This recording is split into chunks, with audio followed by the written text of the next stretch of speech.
there, this is Sally with Stop and Stamp the Roses. Welcome to my channel. Today I am talking about Card Basics 101. So I'm going to show you how to create beautiful cards. First thing you want to do is start with a really good card base. What I prefer to use is a really nice, heavy, 100-pound weight white cardstock. And I normally get it from Michael's. It's Recollections.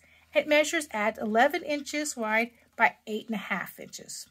So what I do is I cut it vertically. So I cut it straight down the middle, which is going to be at 4 1/4. So I end up with two pieces of 4 1/4 by 11 inches long. And my two pieces right there. Okay, nice and long.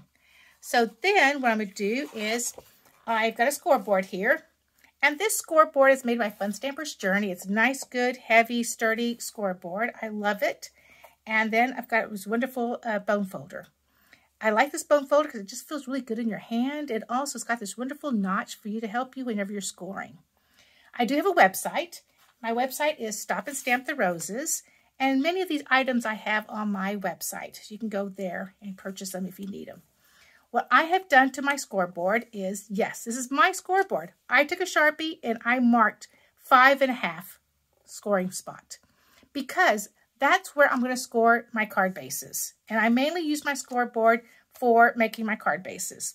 So it's just easier to go ahead and have it ready there so I don't have to be looking for it and measuring every time I score.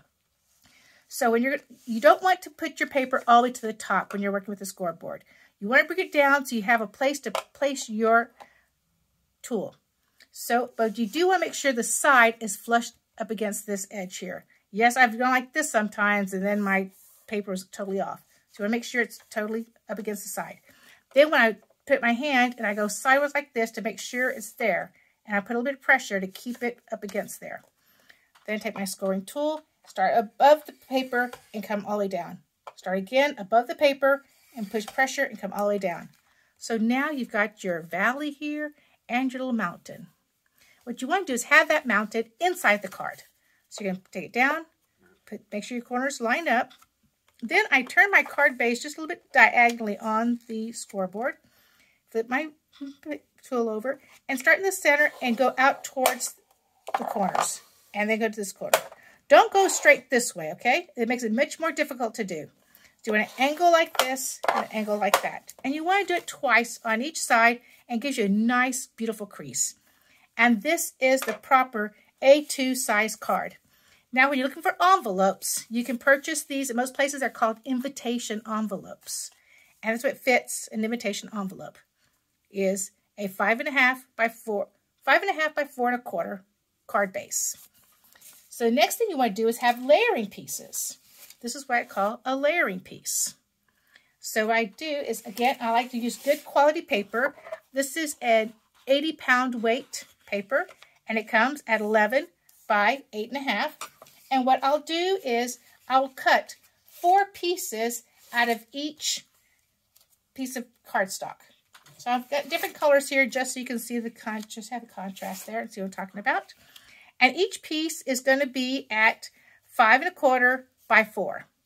So that way it layers on my card base wonderfully. And then you're going to have a little bit left over. Do you see a little bit spot right there and some right there? Now don't throw those away. Yes, we will use them. I will make a card showing you using all these scraps. Then also, most of the time, I use an embossing folder. I like to emboss my layering pieces there. Now, layering pieces, I mean, you know, paper comes usually in 25 or 50 pieces of paper. So that's going to give you a lot of card bases. Now, if you don't want to get that many of one particular color, I do have on my website some packages of 10 of layering pieces already cut, ready to go. So you can purchase those. I'll put a link in the description for you.